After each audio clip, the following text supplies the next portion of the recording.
Okay.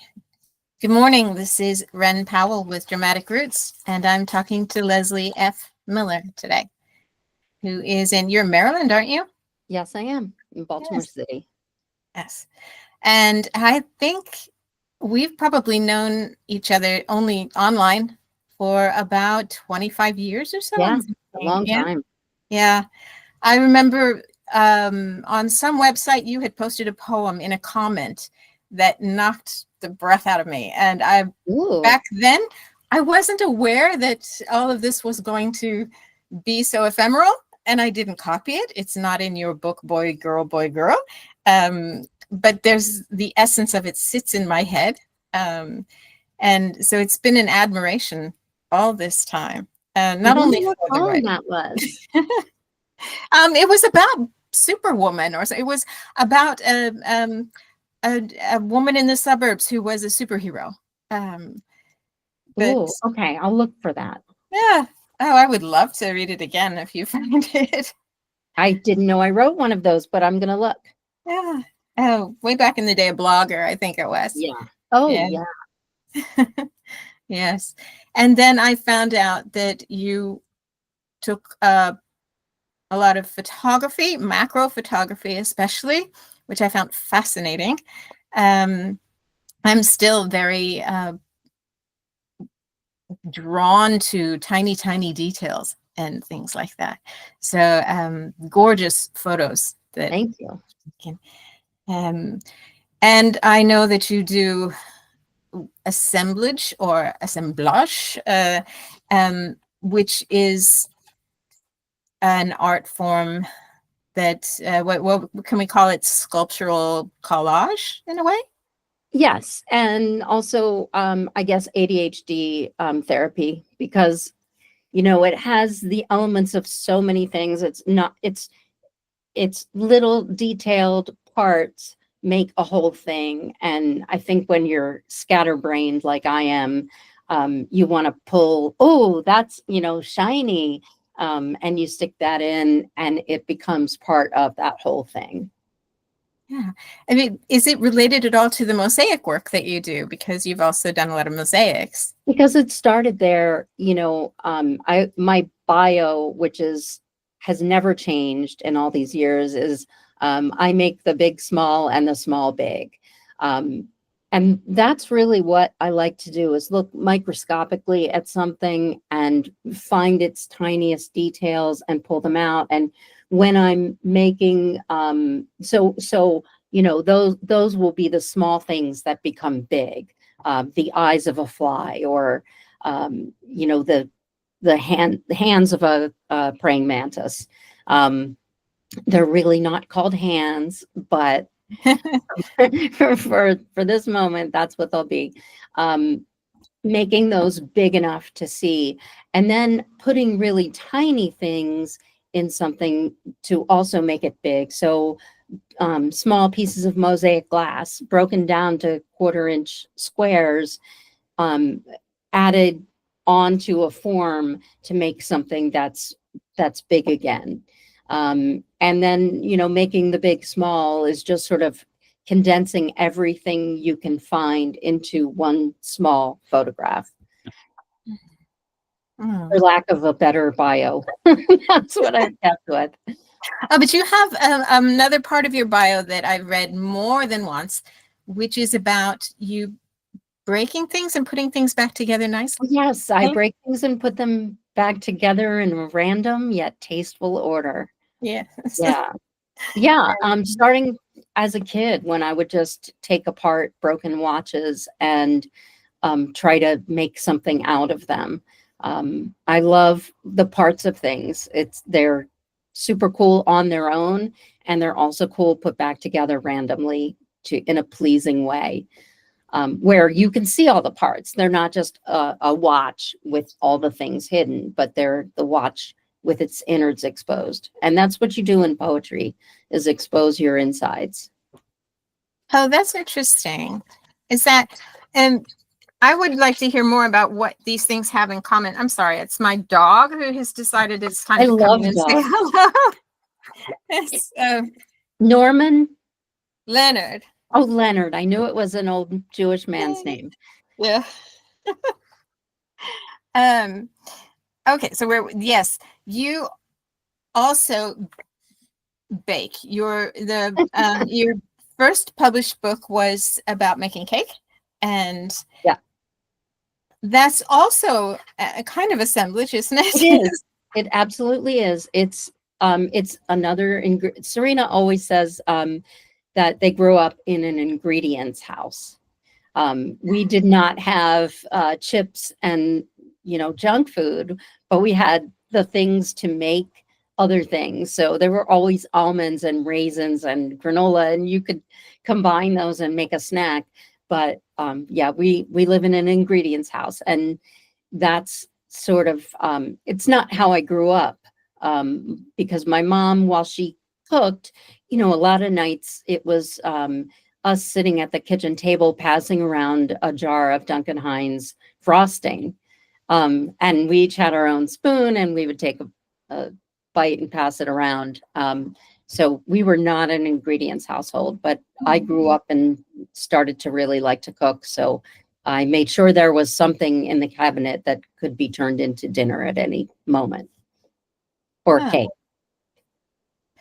That you talked about, and I'm jumping all over the place, but it seems like a lot of the artwork that you do comes from the same impulse. You've the assemblage lamps that you make and things, and that baking is an art form. I think it's nothing I can do. It takes Yeah, talent. I mean, it takes some experience, but I could talk you through a recipe and you would make the same cake I made.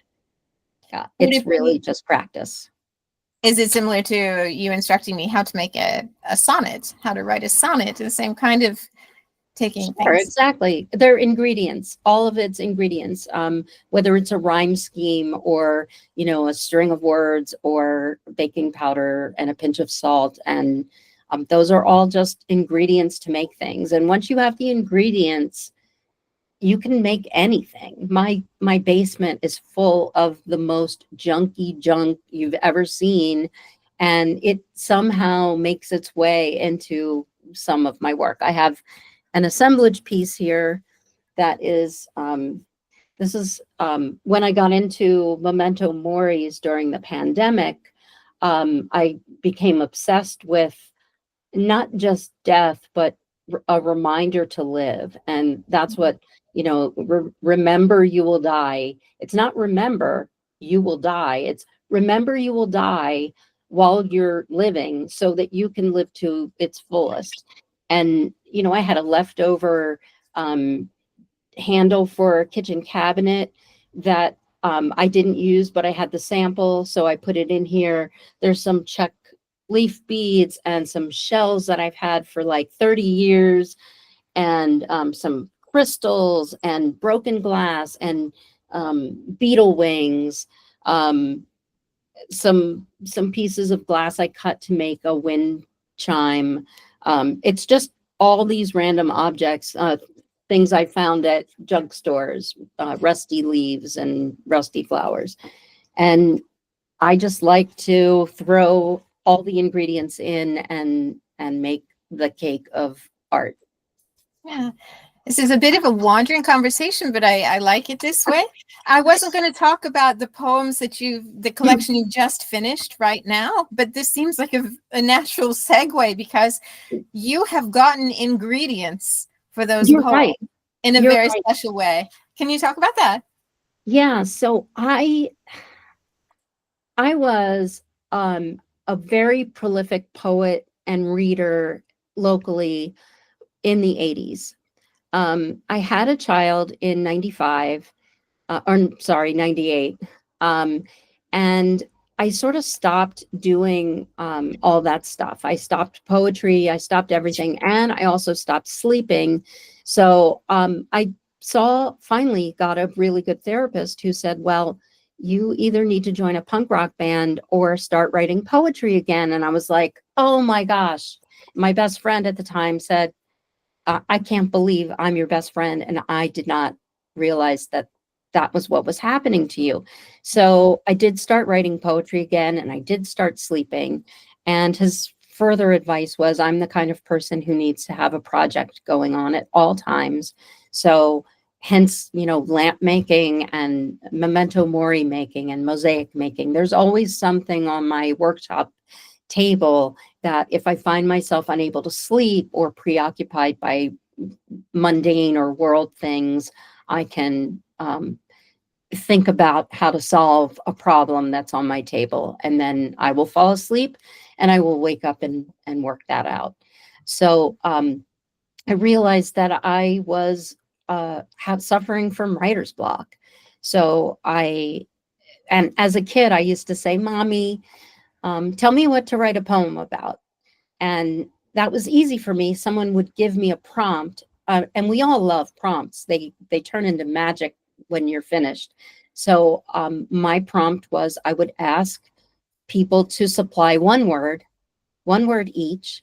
And when I'd gotten enough words on Facebook, I would close the list, and I would then write a poem using one supplied word per line until I had an entire poem that was cohesive. And, when you're getting words like rhinoceros and fumarole, like it's very hard to stick them in the same poem, but somehow there was alchemy, and I just started doing this, and it became almost the only way I can write a poem now. So when I'm in the mood to write a poem, or when I have a nugget of an idea, like over the summer, I wanted to write about aging, and I was on vacation, so I always write poems on vacation. And I asked people for this bunch of words, and I got I think 40 of them. I forgot to shut it off. So I had a huge challenge, and I wrote this poem that I don't know how it ever came out, but it was about being at the beach and picking out a whelk shell and not looking for those perfect shells, because those perfect shells you can buy in a store. And how does somebody know that you didn't just buy that?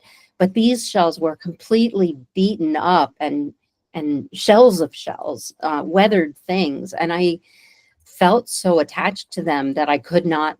And my friend was with me, and she's like, throw that one back. That's a mess. Throw that one back.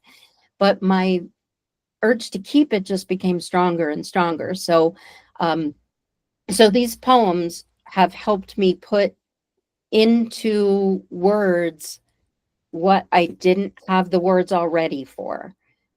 Just by giving me a word as a prompt, I can direct it toward the final subject. And usually that's something I have in mind. Yeah. So to be clear, when you ask people for words, you're not saying, I'm going to write a poem about aging. Nope. Let me have words. Nope. I don't tell them the subject. Sometimes I'll say I'm on vacation, and it will automatically prompt people to write, to submit beachy words, seashell or, shore. So I usually just say, supply some words, give me some words. And I always tell them, because I'm like Wordsworth. People want to read a poem that they don't have to look the words up. Who wants to? Because first of all, you're probably too lazy to look it up. You're not going to just stop a poem and look up a word. But if you know all the words and you read it all the way through, you can be just, wow, that's a poem.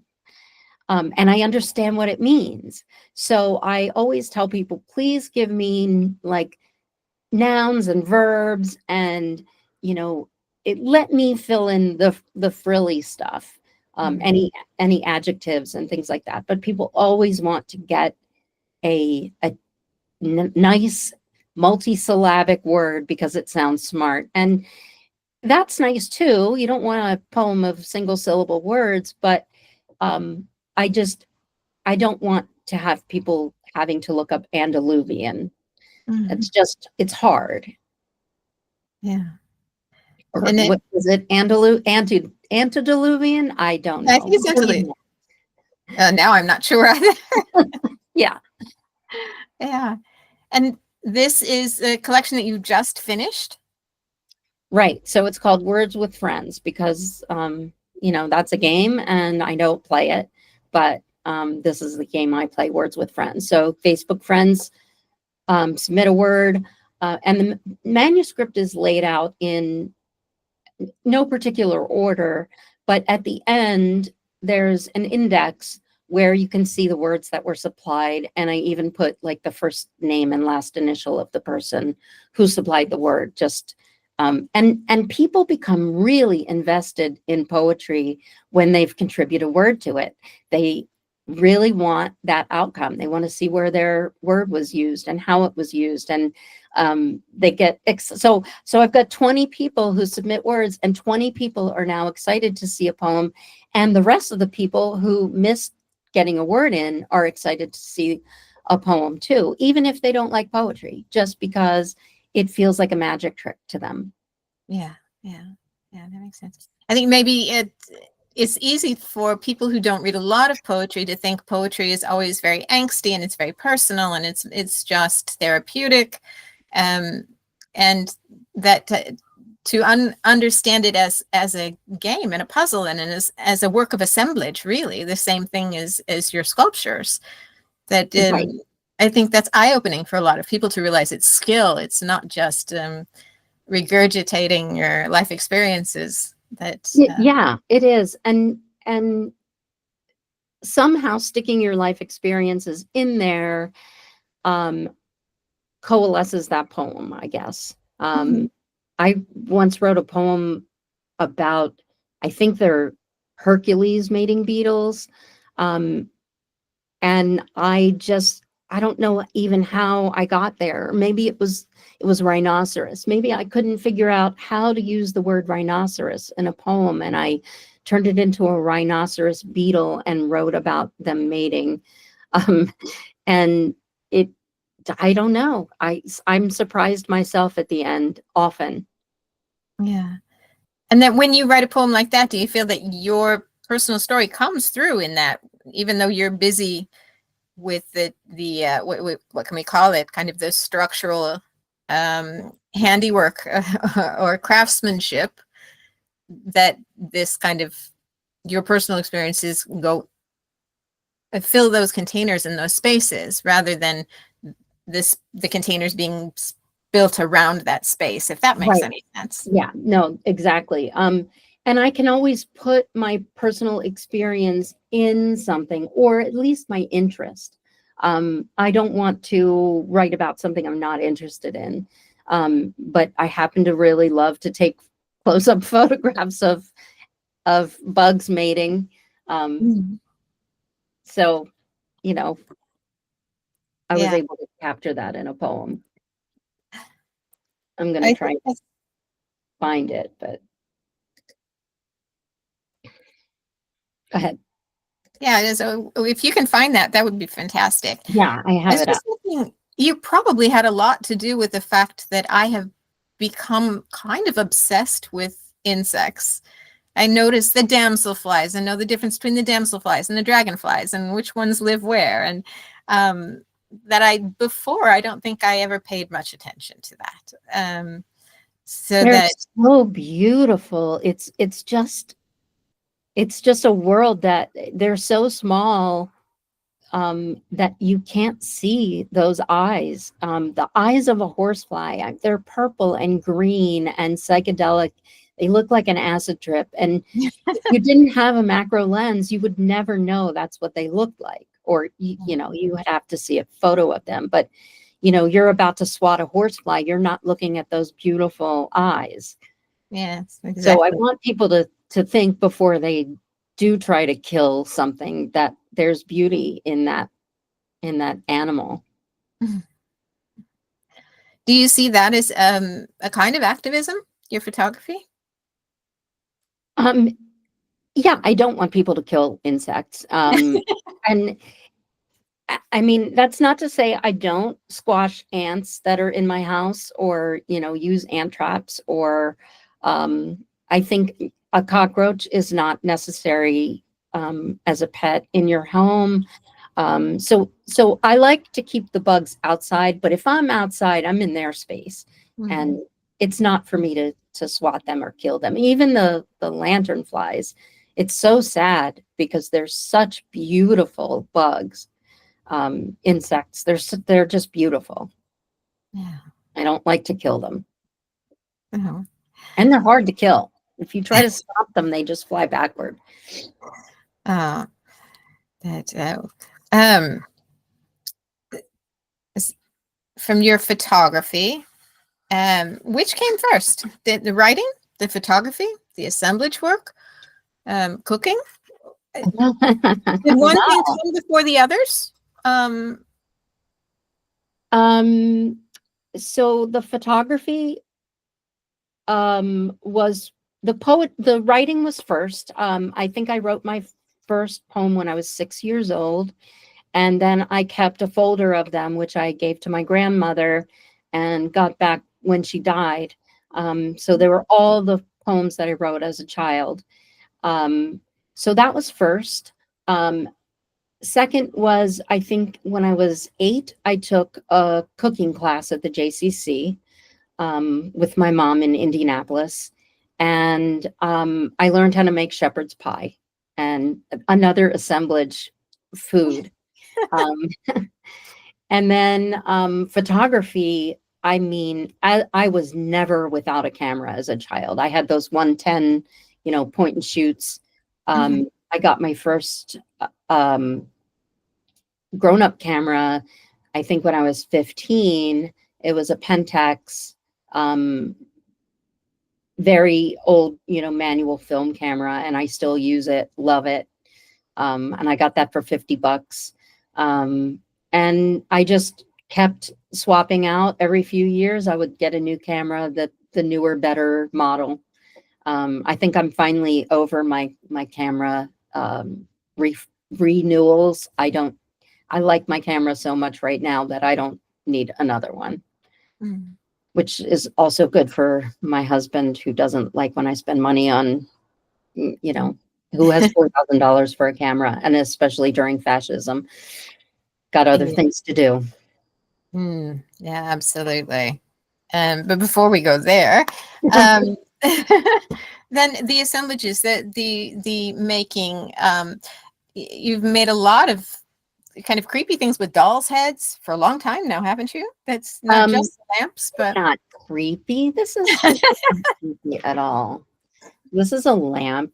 And I do buy the dolls at like Savers or Goodwill or wherever there are ceramic porcelain dolls. And I take them apart immediately, chop all their limbs off and unstuff their bodies and unstuff their head. And then I find a base that it works on, or a couple different levels of a base, and glue some rhinestones and some flowers and wire it up for a lamp. So this one is sold. I'm waiting for her owner to pick her up. And yeah, I think it's just an offshoot of adult onset ADHD and a combination of all the stuff that I've done and have always wanted. I've always been drawn to assemblage art, and just was never able to do it. And I still don't really do the real stuff. I mean, there are people out there who are actual artists, and I'm sort of playing. I wouldn't say that. It's It's, and I think that might be. I think I mentioned to you that I'm doing a bit of research on an artist from the 1920s who was an assemblage artist. She's actually the person who more than likely made the fountain, which Duchamp has taken credit for. But there's lots of evidence that it was her. interesting. And she has a lot of work that's documented and still in existence, actually. And she's a writer. And yeah. History forgets. And I think that sometimes we women allow that to happen. And yeah, it wouldn't be the first time a man took credit for a woman's work. And we have been taught to sit back and, politely wait our turn. And I'm over that. I'm over it. Oh, that's good. Then you can call yourself an actual real artist as well, that you do art. Yes. Yeah, I used to be afraid of that term. There's a feeling in the rest of the public eye that artists are self-absorbed. Um, you have to be self-absorbed, I think, to pour your entire being into a creation, your soul, your heart, your hands. But at the same time, that piece then absorbs that bit of yourself and you're detached from it. And once you've created it, I don't think there's that self-absorption anymore. It's just a work that you poured your life into, and now you're moving on to something else. But we need art. We couldn't live without art. I mean, go to any home, even design is art, and science is art. There's no thing that isn't artistic in some way. The fork, it's utilitarian, but it had to be designed, and it does a damn good job. I'm not going to be able to improve on the fork. Yeah. Oh. Then, I had a question. Do you work on one thing at a time? Do you say, oh, on Mondays, I'm going to do photography. On Wednesdays, I'm going to do assemblage. On Saturday, I'll write. Or do you get up in the morning and do whatever pulls you hardest? Or are you completely absorbed in a writing project until it's time to do something else? When I lost my job, I immediately decided that I'm getting up every day and making lamps because people really like the lamps, and I had sold like 10 of them at the time, and I thought at least I'll have this sort of cottage industry and I sell some lamps while I'm waiting for a job, while I'm applying for hundreds of jobs a day. So I would get up in the morning just like I would if I were going to work, and I would go down, have my coffee, do all the puzzles, and then go straight to the basement where I would stay probably until 3 o'clock. So from 9 to 3, I was at that job. Now I think after having so many unsold lamps in the basement, and many of them in the basement bathroom looking at you while you're peeing, I've decided to stop the lamp making and concentrate a little more on writing, which I should have been doing all along. When you have like 2 novels that you never finished because you were always at work, and now you're not at work, what is your excuse? So the first thing I did was try to finish my poetry manuscript, which I did, and still adding to it every now and again and subtracting from it. But I'm hoping to do that. I've got another book on insects for children that I'm trying to finish. And I started a Substack so I could put all my sort of random ventings and depression and ADHD talks, and get those out of my brain. So, and pieces can take several days to write. I don't always know what I'm going to say. And then I can come back to it later and do something else in between. Usually smoke a cigarette and then get the idea and come back in and write it. Now, that's interesting. Because we've talked about making containers and then filling it with things, or filling it with something and making a container on the outside. And when you write, you don't know where you're going until it's done, and then you edit to give it shape. Is that right? For the poems, no, but for everything else, yes. I know the gist. I always start with a theme of what I'm going to talk about. I just took gun lessons, so I knew that was going to be a post. But putting in all the details and all the links to things and all the facts, and it's almost like it's work. It's doing research, and there's a lot that goes into it, more than just thinking some words and putting them down on a paper. So I have to recheck myself all the time to make sure I'm not using the wrong terminology, or deliberately using the wrong terminology and explaining why I am. So yeah, it's writing essays is way different from writing poems. I wouldn't say one is more challenging than the other, but the process is a lot different. Mhm. So when you make a mosaic and when you make an assemblage, do you know ahead of time what it's going to look like before you start to work the pieces together? Do you have a finished vision in your head and then fit it together? Or do you start and just kind of add organically what you think is going to hang on this head? Um, I usually have, so except for the lamps, I usually have a finished idea in mind and I sketch it out before I start working on it. A really crappy drawer. So I have a giant sketchbook and I use that for whatever big ideas I have. So once I made a memento mori that's half sun and half moon, and the sun lights up and the moon is all white, and putting the half and half face together and cutting the base for it. Like I have to have all that stuff figured out before I even start. Mm. Whereas with other things, I can just start a project and just see where it takes me. But with big mosaic things that have many elements, things that light up, things that move, I have to draw it out and solve all the problems before I can even start, which gives me like terrible inertia. I've had a sitting mannequin without a head in my basement for I don't know how many years, 20 maybe. And it's a really cool piece, but I have wanted to make wings on the back and have one of her arms be the wing and one of her arms be an arm.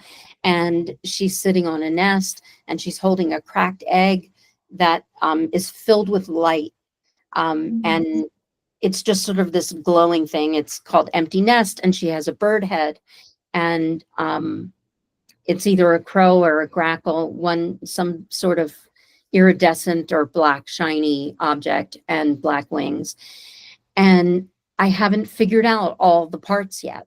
So it has been just sitting as a mannequin and not as the thing I want it to be for so long. I thought maybe that would be another project I'd work on. But, then again, you go like, to what end? No one will ever buy it because it will be $20,000. Maybe it'll go into the Visionary Art Museum if I'm lucky. Maybe it'll just be yard art. But when you're unemployed and don't know when you'll be paid next, making things on spec, even like writing a novel, it's hard. It's hard to get yourself motivated to start a project that has no guarantee of an outcome. Yeah. I think I have been acutely aware of my position not living in America lately. That I decided about 15 years ago I couldn't move back to the United States and look for a job. Once I got my PhD, I thought, oh, I'm going to work in the university, and then realized, no, that doesn't happen anymore. That was a long time ago that was a possibility. And if I were sent back to America, I very likely would be on the streets. I'd be unhoused. I would be in that kind of a position. And here, if I lost my job tomorrow, I'm not going to be on the streets. And it's not because I have a savings, or it's because I live in a country that takes care of everyone. That's right. That's right. So that I envy that. It wasn't at all the reason that I came to this country, but it's become a value that I don't think I had before I came here. And that I am extremely grateful, and I never complain about paying my taxes. Right, because your taxes go to your health care, and you're reaping the rewards of those taxes. Ours go to a war chest. Yeah. And things that we don't want. Elon Musk. Yeah, and our country spends my country now spends 2% of its what do you call it, GDP? GDP. Yeah, that goes to foreign aid. 2%.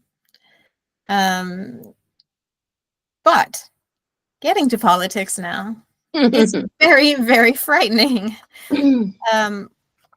America, the culture is so influential. I know people call it imperialism or colonization, but it's a willing thing. It's not that other countries are forced to buy American culture. We do, and other countries do. Whether it's via TikTok or television or Netflix, or Right. it's impossible to get away from it. And the stories that we tell, I've noticed the last maybe 10 years, the stories have changed since I was small. When I was small, the idea of an atomic bomb going off somewhere in the world would never happen in a story. They would save it right at the end. And the first time I saw a film where the atomic bomb went off, I freaked out. Are these the stories we're telling ourselves now? Why? And I feel the stories are becoming kind of self-fulfilling prophecies, maybe, or yeah, I think it's frightening. I was trying to explain to I have a non-binary child who's an adult. And I was trying to explain that every one of us has lived through an event, whether it was the Vietnam War or the fear of nukes, or, I mean, when I was growing up, we had the day after where a bomb explodes in Lawrence, Kansas. We had The Wave, which was an ABC after school special about a fascist experiment done in a high school. And that just blew me away. So we've always had these fears, and these, have turned out to be mostly unfounded because we have all these protections, these checks and balances that make sure our president is not our king, and that there's a Supreme Court to make sure the Constitution is upheld. But, for the past 10 years at least, the groundwork has been laid for a complete overthrow of the government, of a democracy, in place of fascism. So we've got a stacked Supreme Court that people could have stopped long ago. We've got now unelected person with access to our Social Security information. And, I'm writing this list on my Substack of things people need to do right away, like change your name back to the name that's on your birth certificate, because women will not be able to vote soon because their married names, if they took their husband's names, won't be on their birth certificate. And people in rural areas don't have real IDs or passports. They're also going to have to go back to their birth certificates. Trans people who change their name. This is a wide net that we're catching a lot of people in. And unless you're a straight, heterosexual, cis, white man under 65, it affects you. And that's a really small number of people when you consider it. If you take out all the disabilities, if you take out their use of antidepressants, because that's going to be criminalized soon, almost everyone in this country has something to fear. And we're seeing the Leaving MAGA hashtag, but it's not fast enough, and it's not enough. So every day I work with an activist group. I've been doing whatever I can just to feel of value and feel like I'm putting forth some of my skills. So I've been writing, helping with written communications, and helping design logos for our group, so they can be printed on t-shirts and we can make some money for operating costs. And without that, and having been unemployed since June, I don't know what I would be doing with myself right now. Probably still crying. Yeah. There's been a lot of that. Do you feel that poets especially, but artists in general, do you think that we have an obligation to address politics now? I don't think it's an obligation as much as it is just built into our natures.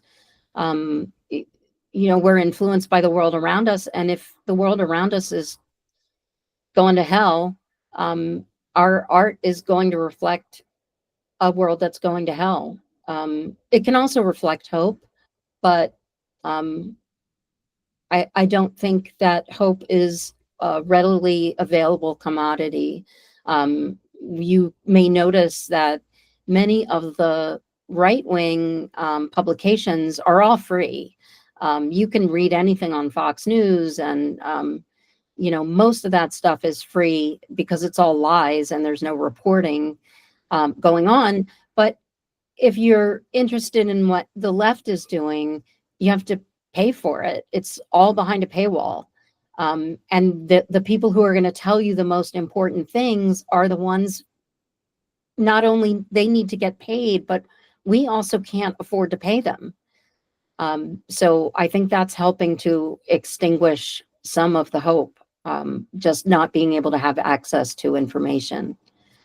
Our resident is not allowing media, fair and balanced media, to access his talks. And so no one's being particularly tough on him in the media. No. But it's interesting. I watched Sky News and the BBC, and I'm seeing very little news about the protests that are going on. In fact, you mentioned to me that you went to a protest on Monday. I wasn't aware. If it weren't for Blue Sky, I wouldn't know. I see photos there that there are big protests. There are lots of protests, and some have, thousands of people. New York, San Francisco, Minnesota. Like, there are just pockets where people are coming out in droves, and it's on the news. It's on our local news. It's on our national news, but not very small, very small. And our media that we could trust. I used to watch Norah O'Donnell every night, and she's no longer on the CBS Evening News. And now it's John Dickerson and another guy, and they, I'm sorry, I don't remember his name. But they report the news as if it were not a comedy show. And it's not a comedy show, but they're reporting it as if this were all normal, without any sense of outrage, without any opposing viewpoint in the background. And it's really hard now to know what anybody is thinking, because it's not like, I don't need an opinion from a journalist on how to think, but I just want some facts to be told. Like, just say this is illegal. Yeah. And I'm not hearing that. It's interesting that people have been using the word normalize for the last 10 years until I can't stand the word. But this is suddenly definitely what has happened, at least in the media that I see. But you wrote a poem and posted it yesterday on Substack. Can you read that? Yeah. And honestly, it took this. I don't think I've written a poem without getting words from people in 5 years. Oh. So this started with, there's a really stupid TV show that's on, and it was one of the answers, but it was something about Paul McCartney, the Beatles song that was originally called Scrambled Eggs. And most people, whether they like the Beatles or not, and I'm in the not camp, which makes me unpopular, most people do know that he used to write his songs with word salad. So he'd write the music first, and then he'd sing nonsense words. And for Yesterday, he got the tune for Yesterday and sang Scrambled Eggs. instead of yesterday until they wrote the lyrics. So my poem is called Scrambled Eggs and Yesterday. I crack the eggs into a bowl and trap the tiny fragment of a shell between my finger and the edge and wish that's all it took to get the world out of my head. I poke the yolks and watch the vitelline, a golden ooze of blood that makes quick work of mixing with albumin like a pair becoming one, a desperate kind of love. But yesterday, when all my troubles seemed as manageable as the price of eggs, transmuted into pitiless today, and there's a shadow hanging over me. Today did not come suddenly. We all warned you it was not about the eggs at all. Tomorrow, with its cattle cars and camps, is not so far away. And even you may have to hop on board with immigrants and Jews and LGBTQIA, the elderly, your tired, poor, and all your huddled masses daring to be free. I had no idea it was going to turn into that. It was about eggs. Yeah, it's powerful. Sounds like great to hear your voice reading it too. I have to say I'm a little also gravelly. It's early where you are. Yeah, it's 10 a.m. But I'm always gravelly. It's a reflux thing that happened after having it since I was like 19 years old. You just vocal cords get eroded, and so I'm not much of a good reader anymore.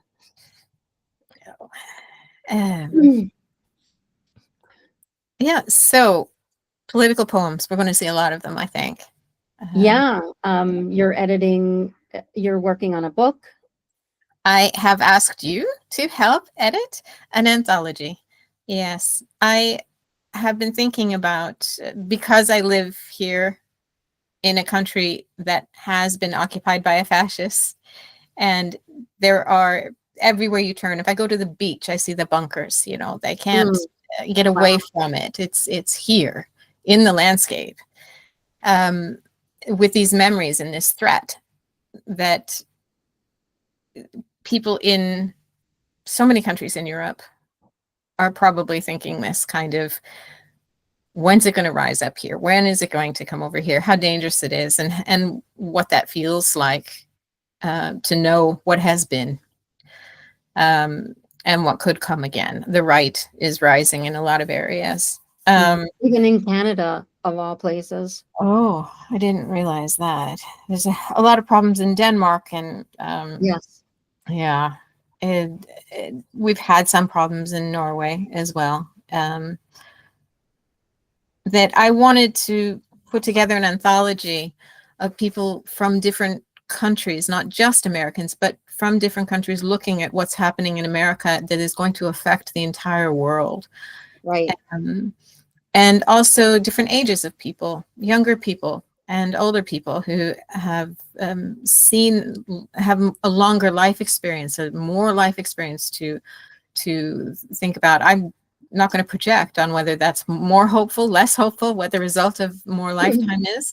But I'd like to put together a short anthology and send the proceeds to one of the programs that USAID has pulled out of for HIV treatment in South Africa. I have a loved one with the HIV, and I want to make sure that I can't make sure of anything. That was a dumb thing to say, but I want to do my best to help so that there is medication available, that people can live normal lives. They don't have to die. And these countries without the American support now, a lot of people are going to die. So I want to do my tiny bit that way. And I would love for you to help, because I know the whole thing is very important and meaningful to you as well. Yeah, I just, we've been warning people, and I think, I don't want to cause more division, but the Republicans have always voted for their own best interests, and the Democrats have always voted for the best interests of everyone. Maybe the best interests of everyone is more expensive, but it's more expensive for the people who can afford to spend that money. Their own best interests for the Republicans is more expensive for all of us, and less expensive for the people who can most afford it. And it's just, waiting for the farmers to finally step up and say, wait a minute, you're not giving us subsidies anymore to grow this clean natural food that you have wanted, that you subsidized for all these years. You're pulling our money, our livelihoods away, and they're now just getting on the bandwagon to stop the dictatorship. How do people not have the foresight? How do they not see what happened in history and not be afraid of this? And there's, like I said, there's only one group, able-bodied men who are heterosexual and under 65 and don't have any family members who fall into any of the marginalized groups, no loved ones to care about, that are affected by this. Like, it's a small percentage of the population that is not affected. The worry now is how to get them all to see it. And by the time they see it, will it be too late? Yeah. Let me talk about something happy. Yeah. Yeah, I think I was actually going to end there, but no, you're right. I don't want to end there either.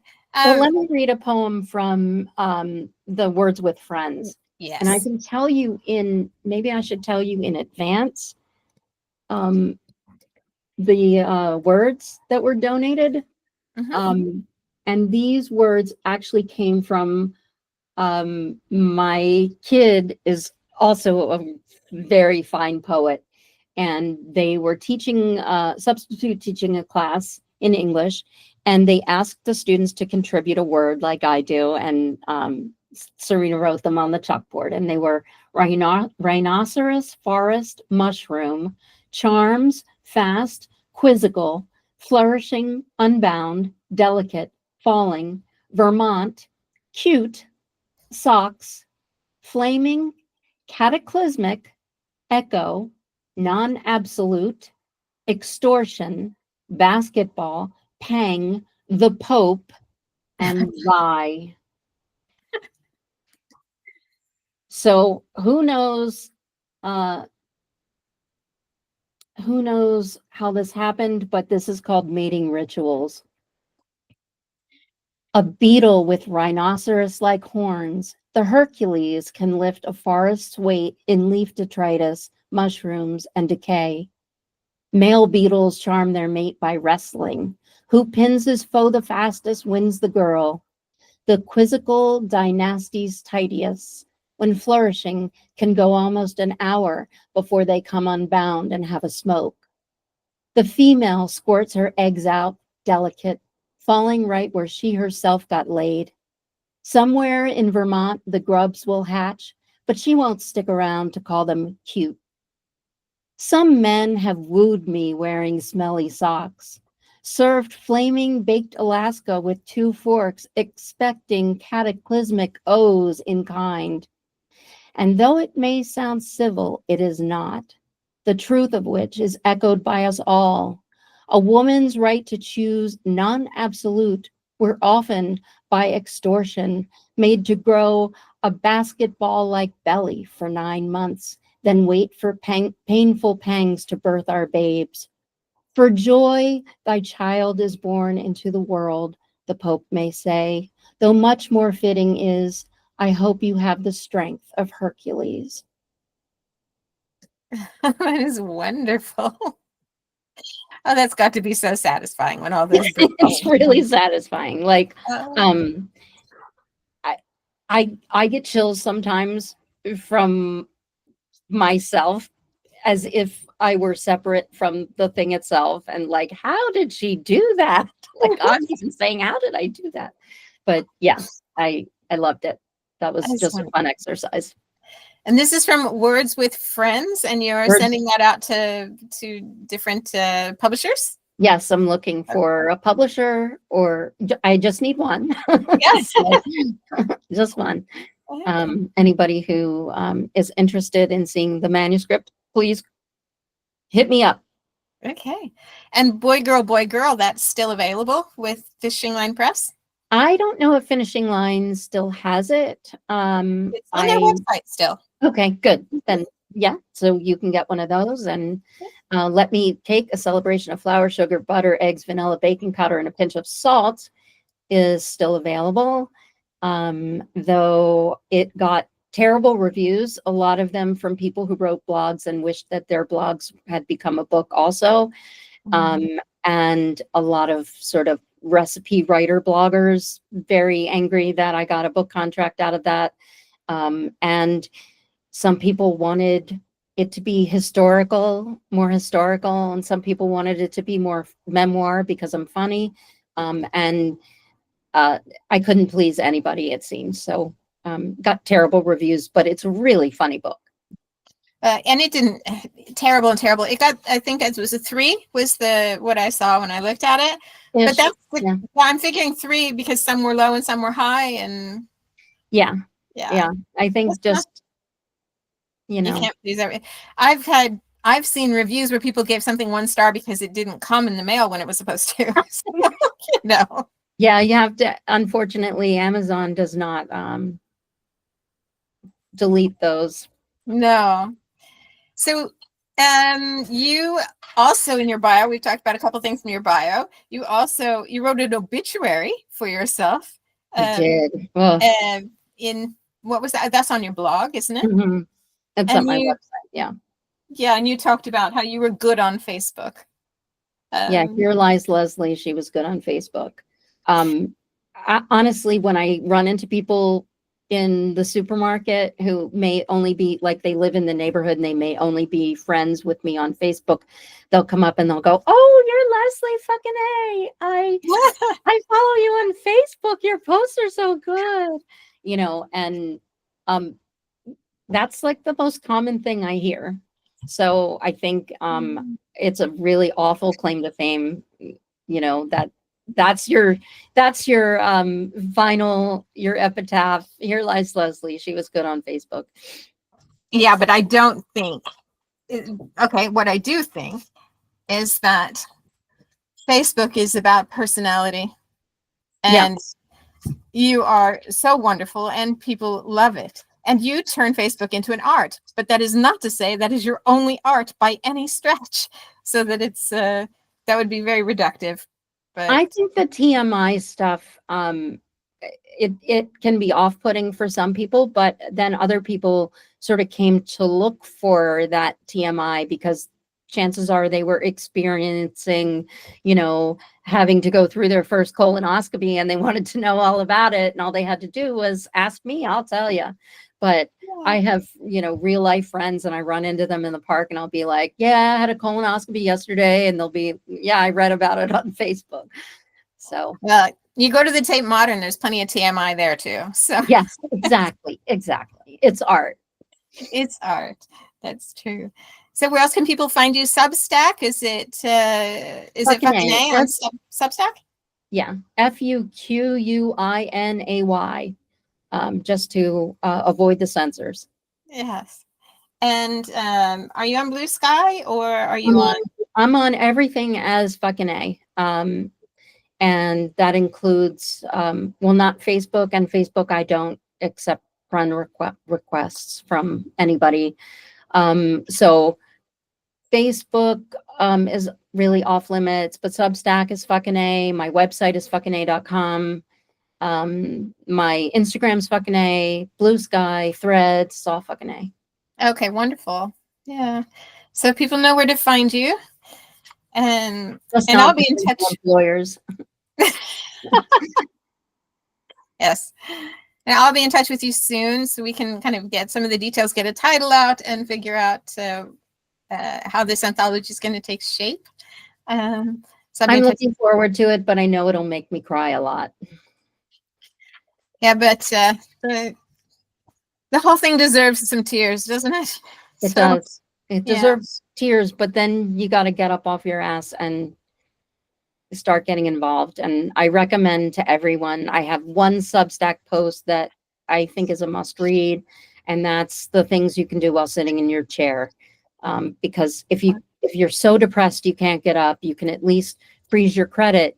You can call your senators and Congress people. You can write about it. You can there's a million things. I don't even remember them all, but so many things you can do just from your own chair. Okay, I'll link to that in the show notes.